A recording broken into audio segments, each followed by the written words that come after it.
చిలకమ్మ ఎర్ర ముక్కులే పిల్లవాకు పూవై పూసిన ఎర్ర రోజా పూత గులాబీ పసిపాదం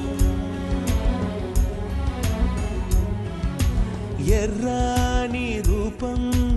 ఉడికే కోపం ఎర్రాని రూపం ఉడికే కోపం సంధ్యావర్ణ మంత్రాలు వింటే ఎర్రని పంట పాదమంటే కాంచనాల జిలుగు పచ్చ